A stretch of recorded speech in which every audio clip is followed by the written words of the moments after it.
So, what's up? What's up? It's Wednesday. Okay. Hey y'all, how y'all doing today? It's your girl Mariah Najee. That's me. How are y'all? Make sure you like, share, and subscribe. Okay?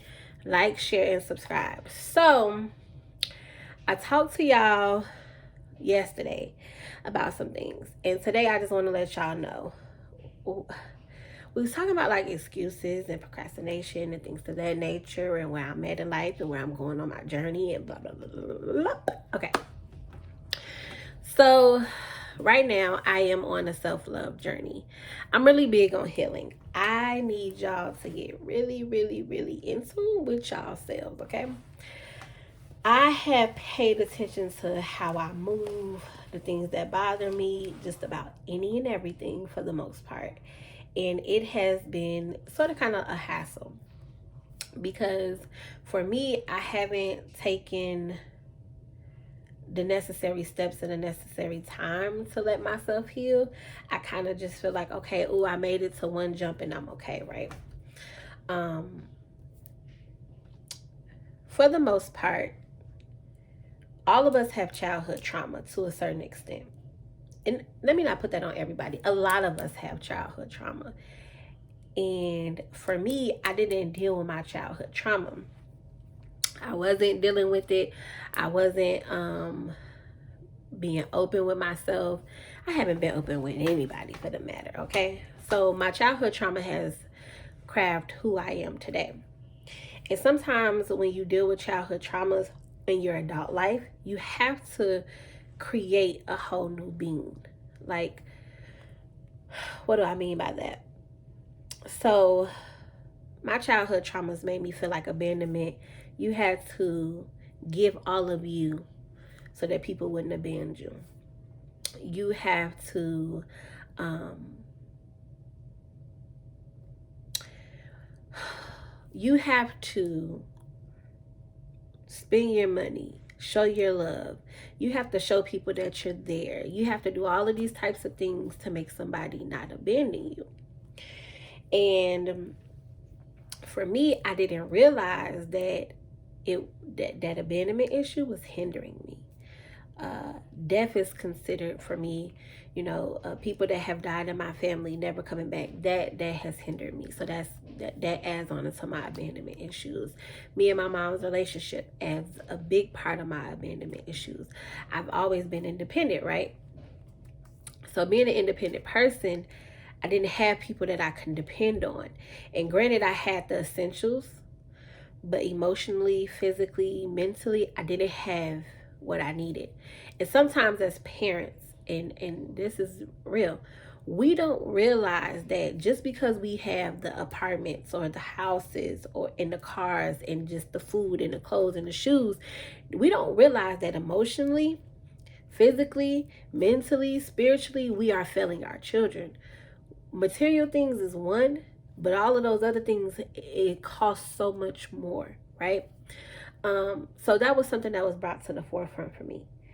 I used to feel like for me to be proud of myself, my mom had to be proud of me. I used to feel like for me to accomplish things, like, y'all, I used to always be like, okay, my mama, and it caused a lot of friction because sister girl was not proud. I don't care what nobody has to say.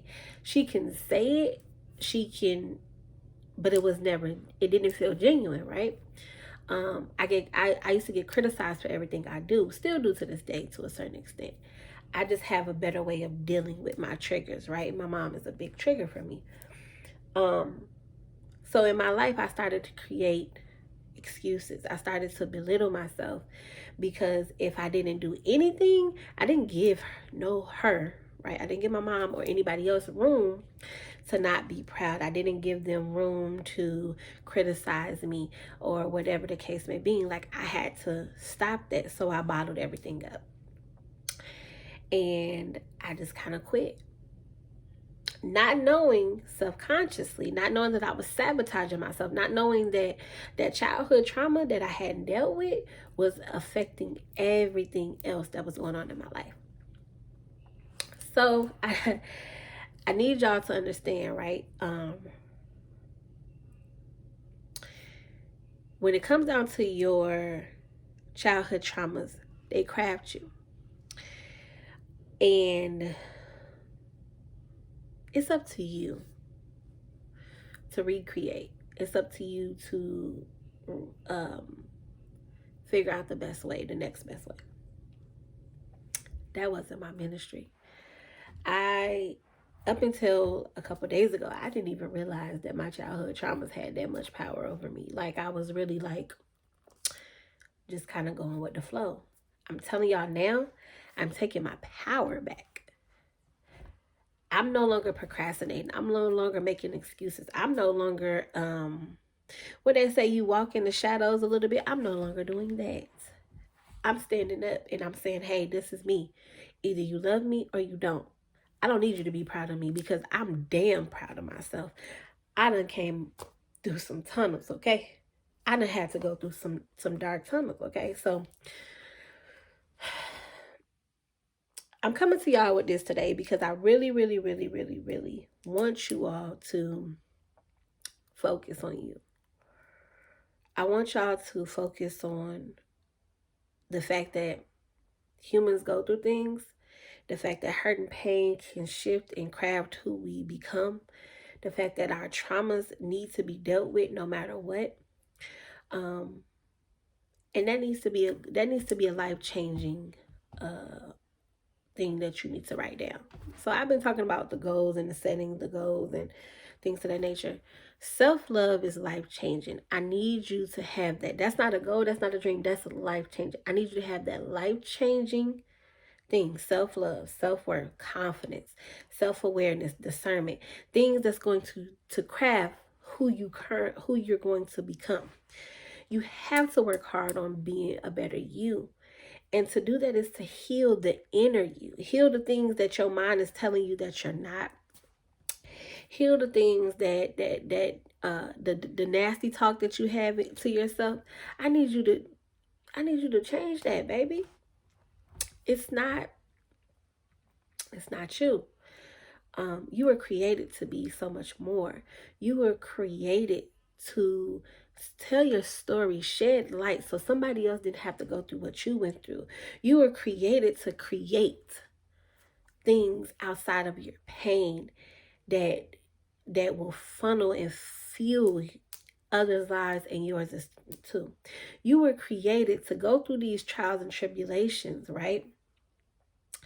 So that your children didn't have to go through it, so that your children's children didn't have to go through it, that you were breaking the curses in your family. You were created because you were the one that's going to be you're the one that's going to break that generational curse. You're the one that's going to stand tall and fight every demon and everything that tries to stop you. You are the one. You were chosen. And I need you to understand that you were chosen. You were chosen. Don't feel like that's the weight of the world on your shoulders. Don't feel like you have to own up to that. I need you to just get a couple steps further. Each day, a couple steps further. And you won't realize it until it hits you at the last minute how far you actually come. You deserve that. You deserve so much more in life. And I need you to realize that. You're the chosen one. So stand up tall, and take it with a grain of salt. And you can wake up every morning and say, I'm the chosen one. I was chosen. I was created for this. My pain cannot surface past what I'll allow it to. Oh, I might have some hiccups along the way, but I was chosen for this. This is for me. My children and their children and their children and their children will never have to deal with the pain that I had to suffer from, because I am going to create and I am going to show and I'm going to change the patterns around me. Speak it, okay? I need y'all to realize this. So, you are the chosen one. Stand up on that. Y'all, I have dealt with so many different things. I'm still dealing with stuff. I'm still learning. And I'm telling y'all, I'm going to go in on the journey a little bit. You might hear it on my YouTube. You might hear it on my podcast. what have you, but I need y'all to understand. Being chosen doesn't mean that you got to have the weight of the world on your shoulders. You don't even have to tell your parents, your siblings, nobody that you were chosen. You know, Joseph told his people. Was that Joseph? Yeah. Joseph kept on telling the dreams that God was giving, and they done sold him to the slave master. Don't tell nobody that you chosen. Continue to build yourself up. Continue to go on. Because when I tell you, you being the chosen one is it's gonna shine. And at that point, you start to make decisions on what's best for you. I love y'all dearly. And I'm only telling y'all what I'm dealing with. I'm only telling y'all what I've been through. I'm only telling y'all what I've went through. I need y'all to wake up. Thank you to all the chosen ones for watching. Share, because you don't know. Maybe in the next family over, your cousins and them, it's one of them are the chosen ones. I need y'all to share. Share, like, subscribe, talk to your girl in the comments. Let's have this conversation, sis. And let's do it. I love y'all dearly. I hope and pray that everything that I say comes to y'all with just a grain of salt, and y'all are able to sort things out and be really, really motivated. I love y'all. Y'all have a great day.